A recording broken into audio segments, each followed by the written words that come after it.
Well, freelancers, this week has by far been one of my favorite weeks ever for the Cataclysm, or just an Anthem, period. In yesterday's video, we discussed how BioWare is finally giving us Javelin-specific war chests, which we'll release today. But more than that, there has been a huge update for Anthem called Anthem 1.4, which brings with it a ton of quality of life improvements, including something that everybody and their mother has been asking for a really long time now, especially with the new Cataclysm stuff, an increase to vault space. In today's video, we're going to go over all the big things from Anthem 1.4 so you know what to be expecting. So let's not waste any time, let's get right into it. First and foremost, yes, they've increased the vault limit space from 250 items to 350 items, so yeah, enjoy the extra space, and thank you so much, BioWare, for finally giving us that vault space increase. If there is one thing that BioWare is proving, it is that they are listening to us. And the increase to vault space is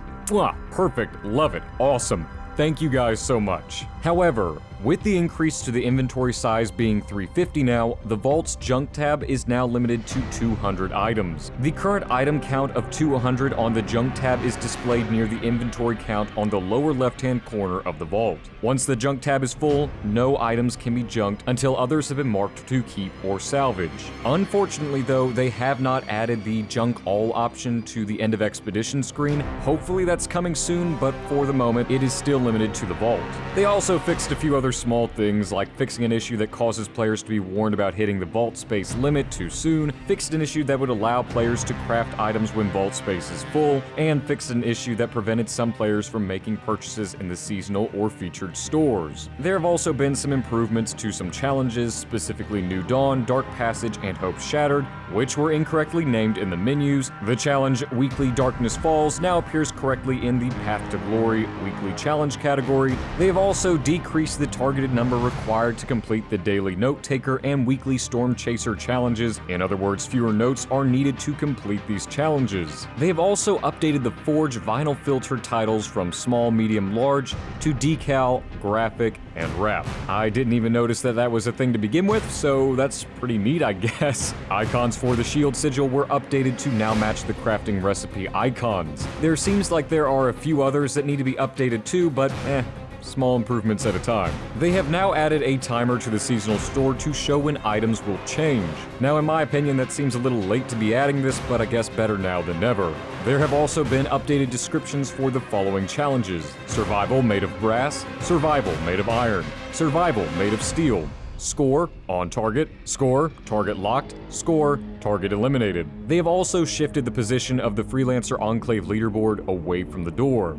A big one, especially for someone like me who likes to have their HUD off most of the time, the HUD opacity setting now applies to the player HUD in Fort Tarsus. I know that doesn't seem like a big deal to a lot of people, but for me, especially when it comes to making videos, I am so looking forward not to having all that stuff in the left-hand corner or all the icons, so on and so forth. A really big one, by the way, was salvaging animation latency in the Vault and Forge has been significantly reduced. Thank God almighty, it would take about 5 seconds to dismantle something and do the full cycle through. So this is hugely appreciated. Various UI fixes were made, and hopefully these will include the priming and detonating? Who knows? A few gameplay changes were made, and no weapons were buffed or nerfed, but they fixed an issue that caused the Colossus shield to take no damage from projectiles, so Colossus mains, if you were enjoying absorbing all that Gauss turret fire or rocket turret fire inside the Cataclysm, yeah, sorry, that's no longer a thing. You're gonna take damage from it. They've also fixed an issue where Sticky Grenade, the Gambit, and Aftershock, the Sentinel's Vengeance, and other grenades would detonate immediately when attached to an enemy's weak point. They've also increased the force field size in the Kaja's Forge event to prevent players from squeezing through without dropping the relic when the force field is active.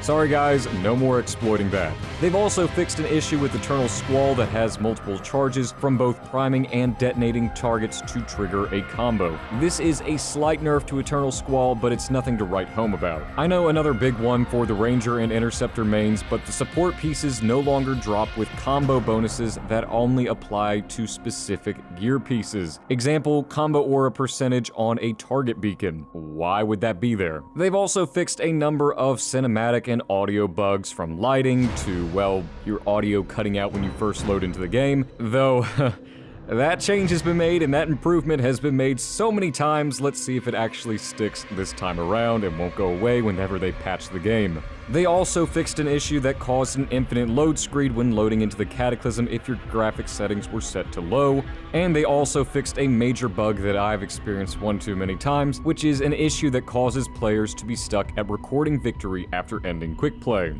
Now, that may seem like a lot because that was, and I really trimmed up a lot of fat for the 1.4 patch notes, but those are the big things that you do need to be aware of, maybe not for every Javelin or Javelin-specific stuff, but those are the really big things that you guys should be aware of going into 1.4. I will leave a link to the patch notes in the description below so you guys can enjoy that.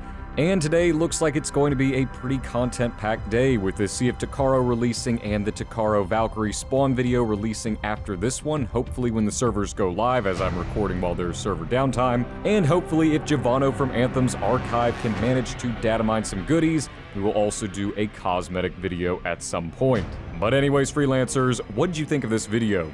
Are you looking forward to the new vault space, and what do you think of Anthem 1.4? Let me know in the comment section below, as I really do read through all of your comments, and I will reply if there's conversational potential, or, you know, if I just can in general. Also, if you enjoyed this video, please be sure to leave a like and subscribe, as it really does help me out and allows me to reach more freelancers just like you. A very special and monumental thank you, as always, to my patrons and channel members for their generous donations and support to your Anthem. It really does mean the world to me, especially with the Cataclysm going on right now, and your support allows me to improve and enhance the quality of the content we produce here, so I'm forever humbled and in your debt. Thank you guys, sincerely. I hope all of you fantastic freelancers have a phenomenal day as always, and I'm looking forward to seeing each and every last one of you in the next video very soon. And remember, freelancers, we are strong alone, but we are way stronger together.